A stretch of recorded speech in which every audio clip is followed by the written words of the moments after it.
जय हिंद साथियों, वंदे मातरम। आप सभी देख रहे हैं समाधान स्टडी। और जैसे कि मैं आपको बता दूं कि आपके लिए मैं प्रॉपर रेगुलरली क्लासेस ला रहा हूं, तो ये है फिजिक्स का पार्ट थर्ड। साथियों, एक चैप्टर के हम लोग 6-7 जो है पार्ट करने वाले हैं। साथियों, ऐसा कोई भी क्वेश्चन नहीं बचेगा जो आपसे नहीं बन पाएगा। एक क्वेश्चन को मैं आपको दो बार समझा रहा हूँ ताकि आपका बेसिक क्लियर हो और चीज़ें आप लोग कर पाएँ। ठीक है ना। जो चीज़ें हमने कर लिया है वो नहीं कर रहे, ये नई चीज़ें हैं, आपको समझना पड़ेगा।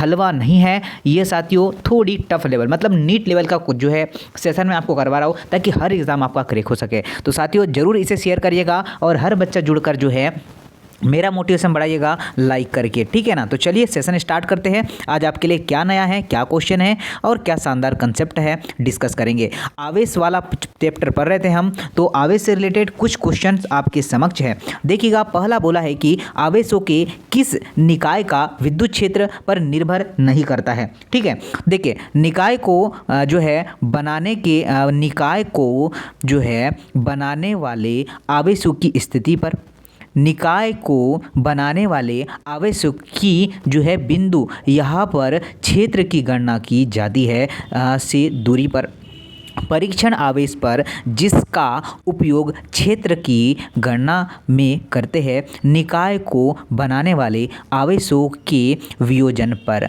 तो साथियों ध्यान रखना है कि क्या आंसर बन सकता है। राइट आंसर बात करें आवेश, तो मैंने पहले क्लास में बता दिया है क्या होगा, परीक्षण आवेश पर जिसका उपयोग जो है क्षेत्र की गणना में करते हैं, ये आपको ध्यान रखना है। मतलब सी आंसर इसका करेक्ट होने वाला है। जिसमें समझाना रहेगा उस पर हम लोग बिल्कुल डेफिनेटली पूरा समझेंगे। आगे देखिएगा, बोला है कि एक विद्युत बल रेखा आकाशीय वक्र है, जिसका अर्थ है कि विद्युत बल रेखाएं, ठीक है बच्चा, परिकल्पित वक्र है। विद्युत बल रेखाएं द्विविमीय वक्र है। विद्युत बल रेखाएं त्रिविमीय वक्र है। विद्युत बल रेखाएं सरल रेखाएं होती है। तो साथियों नोट करिएगा, बात करते हैं क्षेत्र रेखाएं त्रिविमीय होती है। कैसी होती है साथियों? त्रिविमीय होती है। कैसी होती है? त्रिविमीय होती है।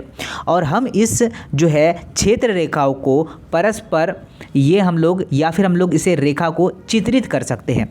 तो विद्युत बल रेखा आपका विमीय वक्र में होती है। सी आंसर बिल्कुल करेक्ट है।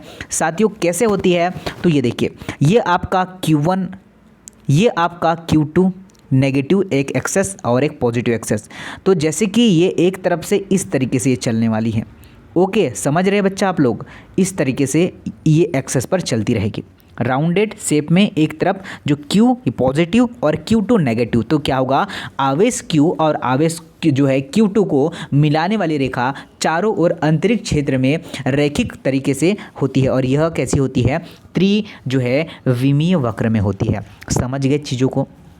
कंसेप्ट समझ गए तो आप लोग सब कुछ बना पाएंगे। फिर आगे चलते हैं। देखिएगा नेक्स्ट क्या है। दो विद्युत बल रेखाएं कभी भी एक दूसरे को नहीं काट सकती है, क्यों? विद्युत बल रेखाएं बंद वक्र है।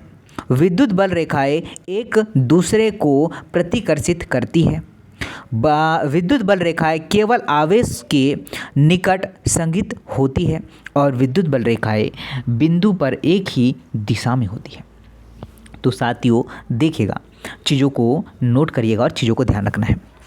अगर आप लोग जानते हैं कि विद्युत बल रेखाएं बिंदु पर एक दिशा पर होती है, दिशा ऐसी, ठीक है, एक ही दिशा में होती है, आपने अभी देखा है। तो करेक्ट आंसर क्या होगा? ऑप्शन नंबर डी होगा। यह आप लोग को ध्यान रखना है। आगे चलते, यदि एक आवेशित कण किसी विद्युत क्षेत्र में चलने के लिए स्वतंत्र है, तो यह जो है भ्रमण करेगा सदैव एक बल रेखा के अनुदिश। एक बल रेखा के अनुदिश यदि इसका प्रारंभिक वेग 0 हो।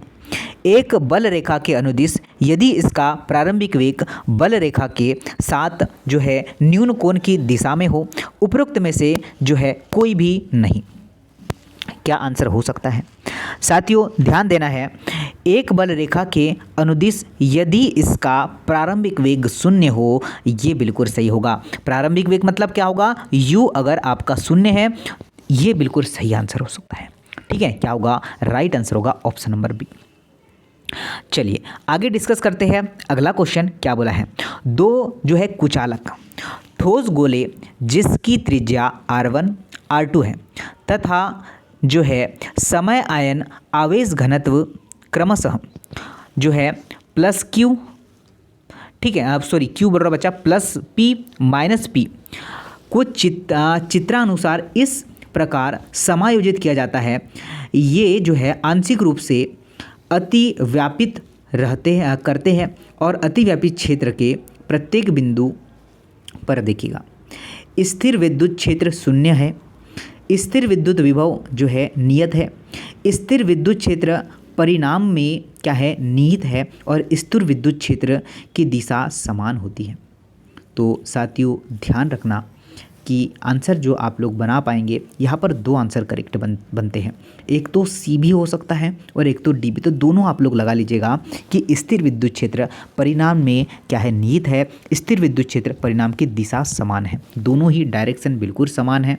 ओके, तो ऑप्शन नंबर आपको डी सही करना है, डी बिल्कुल राइट आंसर होगा। ओके चलिए आगे चलते हैं, नेक्स्ट पर आते हैं, ज़रा ध्यान दीजिएगा चीज़ों को, ठीक है बच्चा। नेक्स्ट पर आते हैं, यदि किसी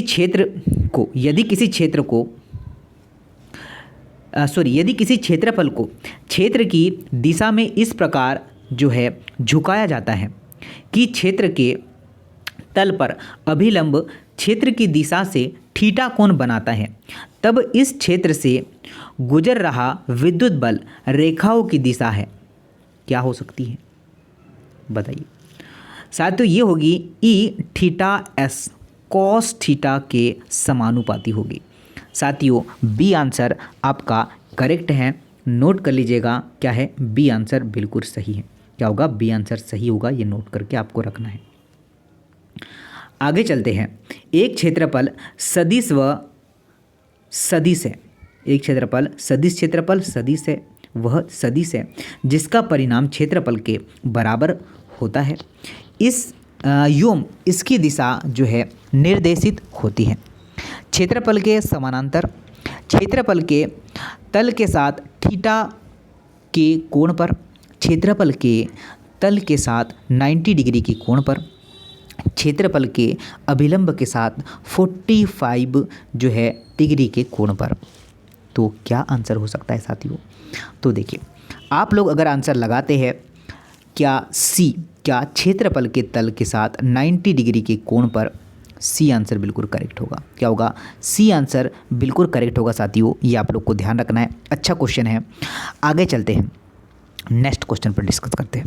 एक अल्पांश क्षेत्रफल थीटा एस के द्वारा विद्युत फ्लक्स है, जब यह क्षेत्रफल एक समान विद्युत क्षेत्र ई में रहता है तो इसका मान आपको ज्ञात करना है। तो डायरेक्टली इसका मान आप लोग याद रख सकते हैं, क्या होगा, ई जो है theta S, option number B correct है। साथियों चीज़ों को समझना पड़ेगा आपको, ठीक है ना, ये वो चीज़ें नहीं है कि हमसे बन जाए, डब्लू क्या है, ये क्या है, ये सारी चीज़ें मैंने करवा कर छोड़ दिया है, ठीक है। अब उसमें से आपके भी कमेंट्स आते थे कि सर वहाँ से क्वेश्चन नहीं बना है, अरे तो वहाँ से नहीं बच्चा बना तो यहाँ से तो बनेगा, यहाँ से तो 101% बनेंगे, ठीक है ना। ये एनसीईआरटी है, पहले भी मैंने 10th की, अब 12th और उसके बाद जो है 11th सब कुछ करवाएंगे। किसी द्विध्रुव का आर दूरी पर विद्युत क्षेत्र समानुपाती होता है, तो डायरेक्टली आपको पूछा है कितना समानुपाती होता है, तो आपका होगा 1/r का क्यूब। क्या होता है साथियों, 1/r का क्यूब, ये आपको ध्यान रखना है। अच्छा क्वेश्चन है, शानदार सा क्वेश्चन है, ऑप्शन नंबर सी अगर आप लोग लगाते हैं बिल्कुल करेक्ट है। आगे चलते हैं, चीज़ों को ध्यान देना है। नेक्स्ट क्वेश्चन की बात करें, क्या है, यदि धनात्मक आवेश का द्रव्यमान केंद्र जिसके अणु के साथ मेल नहीं करता है तब क्या होता है। अणु को जो है ध्रुवित कहा जाता है, योम इसका जो है द्विध्रुव आघूर्ण स्वाभाविक होता है। अणु को जो है ध्रुवित कहा जाता है लेकिन इसका कोई जो है द्विध्रुव आघूर्ण नहीं होता है। अणु को जो है अध्रुवित कहा जाता है, एवं इसका स्वयं का द्विध्रुव आघूर्ण होता है। अणु को जो है अध्रुवित कहा जाता है और इसका द्विध्रुव आघूर्ण 0 होता है।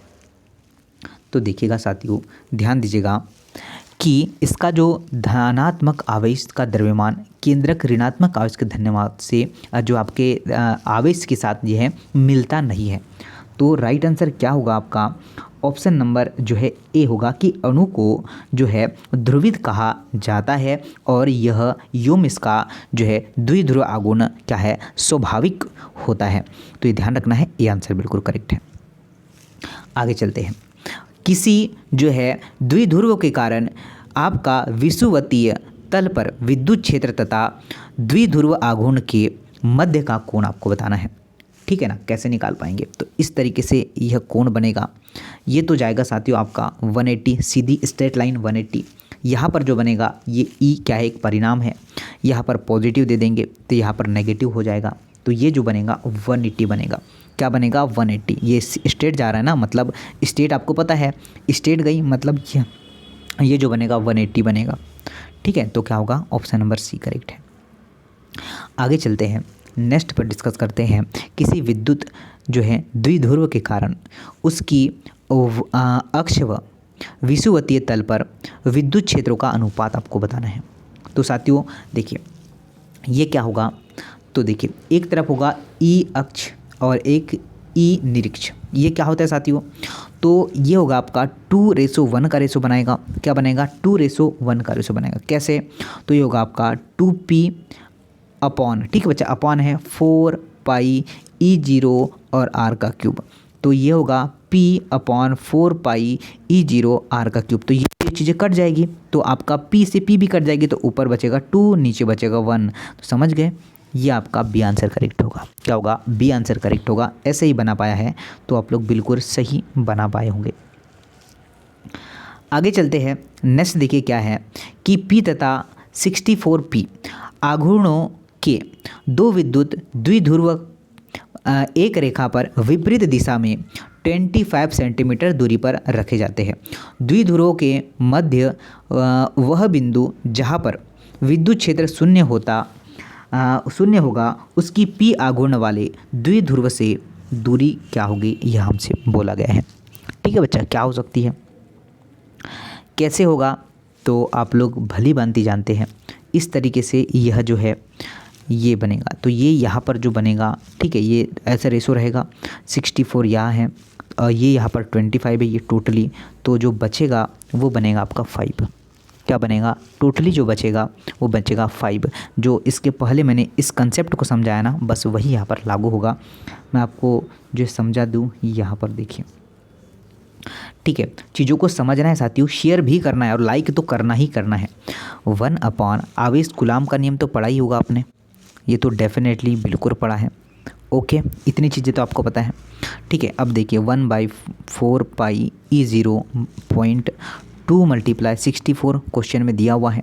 अपॉन में क्या करेंगे? 25 यहाँ पर मान रख लो। ठीक है, 25x का स्क्वायर। अब क्या होगा सर जी? तो यहाँ से हमने कॉमन ले लिया।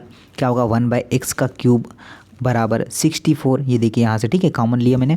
और क्या होगा? 25 माइनस x पर क्यूब। अब इसको आप आराम से सॉल्व करके x का मान आप लोग 5 ला सकते हैं। जैसे कि ये से कट गया है, ठीक है बच्चा, इससे कट गया है। अब क्या करेंगे? तिर्यक गुना करेंगे। ऐसा तिर्यक गुना करके हम लोग आंसर बिल्कुल ला सकते हैं। ठीक है, x का मान क्या आएगा? 5। इस तरीके से हम लोग इसे सॉल्व करेंगे आसानी से और बहुत ही बेहतर तरीके से हम लोग इसे सॉल्व करके आंसर ला सकते थे। समझ में आ चुका होगा। आगे बढ़ते हैं। ठीक है, आगे बढ़ते हैं, नेक्स्ट क्वेश्चन डिस्कस करते हैं। 3 विद्युत आवेश, एक तो Q है, Q और -2Q को L भुजा के समद्विबाहु त्रिभुज के कोनों पर रखा जाता है। निकाय के विद्युत द्विध्रुव आघूर्ण का परिणाम आपको ज्ञात करना है। कैसे निकाल पाएंगे? कैसे निकाल पाएंगे साथियों? यह निकालेंगे, इसका परिणाम की बात करें किसकी? द्विध्रुवण की। तो यह होगा, चलिए ये देखिए इस तरीके से हो सकता है। इसको तो पहले हम लोग एक त्रिभुज बनाएंगे। ये जो होगा +Q है, ये -2 जो है Q है और ये +Q है। इसका एक फॉर्मूला होता है, ठीक है, परिणाम का। अंडर रूट के अंदर ये होगा आपका p का स्क्वायर प्लस p का स्क्वायर प्लस 2pp, ओके, और cos 60 का मान तो आप लोग जानते हैं। ठीक है, तो ये होगा अंडर रूट कितना? 3p और ये हो जाएगा अंडर रूट 3ql। तो ऑप्शन नंबर सी बन जाएगा। ठीक है, समझ गए। cos 30 का मान आप लोग को ऑलरेडी पता है कितना होता है, साइन है फिर cos है, ठीक है। अगर तिर्यक होता है ना, तिरछा हो जाता है, ये साइन जैसे कि यहाँ पर 0 है, 1/2 है, 1/√2 है, ठीक है। तो ये जो है वो चीज़ें आपस में इंटरसेक्ट हो जाती है, समझ गए। इस तरीके से हम लोग इसे सॉल्व कर पाएंगे। नेक्स्ट क्वेश्चन की बात करें, देखिए साथियों क्या है। जब किसी द्विध्रुव को एक समान बाह्य विद्युत क्षेत्र में रखा जाता है तब क्या होता है। तो द्विध्रुवण या द्विध्रुव पर कुल बल 0 है लेकिन बल आघूर्ण 0 है। बल आघूर्ण 0 है लेकिन जो है कुल बल क्या है, अशून्य है। बल आघूर्ण व कुल बल दोनों 0 है, दोनों बल आघूर्ण व कुल बल 0 है। क्या आंसर हो सकता है। तो देखिएगा साथियों, करेक्ट आंसर की बात करें, अगर आप लोग आंसर कर पाते हैं ऑप्शन नंबर ए तो बिल्कुल करेक्ट होगा। द्विध्रुव पर कुल बल 0 है लेकिन बल आघूर्ण अशून्य है। ऑप्शन नंबर ए करेक्ट है। क्या है, ए करेक्ट है, ये नोट करके रखना है। आगे चलते हैं, अगला क्वेश्चन देखिए, डिस्कस करते हैं। जब विद्युत क्षेत्र असमान है, जब विद्युत क्षेत्र असमान है, योम जो है, ठीक है, योम जो है द्विध्रुवण को इसके अंदर रखा जाता है तब क्या होता है। द्विध्रुवण आघूर्ण जो है करना रहता है या करता रहता है। द्विध्रुव आघूर्ण द्विध्रुव घूर्णन योम स्थानांतरण दोनों प्रदर्शित करता है लेकिन द्विध्रुव पर जो है कुछ बल होता है। क्या ये आंसर बिल्कुल करेक्ट हो सकता है। बिल्कुल साथियों, बी ही आपका बिल्कुल करेक्ट आंसर है। ये आप लोग को ध्यान रखना है। अच्छा क्वेश्चन है, बेहतरीन सा क्वेश्चन है, आप लोग बना पाएंगे। आगे चलते हैं, नेक्स्ट देखिए क्या है। जब किसी विद्युत द्विध्रुव P को एक समान विद्युत क्षेत्र पर E में रखा जाता है तो अधिकतम बल आघूर्ण के लिए P व E के मध्य जो है कोण क्या होगा, बताइए। तो इन दोनों के बीच में जो कोण बनेगा साथियों 90 डिग्रीज का बनेगा। कितना बनेगा, 90 डिग्रीज का। क्यों, क्योंकि ईटा बराबर P कैपिटल E जो है साइन जो है थीटा होता है, ठीक है। तो इसलिए कौन सा बनेगा, आपका ए बनेगा। देखिए, गॉस नियम सत्य है यदि आवेशों के कारण विद्युत बल बदलता है तब क्या होगा। तो साथियों ध्यान दीजिएगा, क्या हो सकता है। ये होगा R-1। क्या होगा, R-1। ऑप्शन नंबर ए है। क्या है, ऑप्शन नंबर ए। चलिए आगे देखते हैं, इस क्वेश्चन को देखते हैं। चित्र में दर्शाए गए आवेश विन्यास व गोलीय गॉसियन आपका सतह पर विचार कीजिए। गोलीयन सतह से विद्युत क्षेत्र के फ्लक्स की गणना में विद्युत क्षेत्र उत्पन्न होगा। क्या होगा बताइए। तो साथियों इसके राइट आंसर की बात करें, सभी आवेशों के कारण ऑप्शन नंबर सी है। तो साथियों आज की क्लास हम लोग यही तक रखते हैं। शेयर करना है, बाकी का सेशन मैं आपको कल करवा दूंगा। कल थोड़े ज़्यादा क्वेश्चन करेंगे, ओके। और कंसेप्ट अच्छा लगा तो कमेंट्स बॉक्स में ज़रूर, अगर आपको कुछ ना भी समझ में आए तो कमेंट्स बॉक्स में ज़रूर कमेंट्स करना। कोशिश करेंगे कि हम और भी अच्छे से हम लोग आपको समझा पाए, पर हम पढ़ेंगे ऐसा ही, ठीक है। जो गलतियाँ की हैं हम पूरी गलतियों पर वर्क करेंगे। तो जय हिंद, नमस्ते, वंदे मातरम।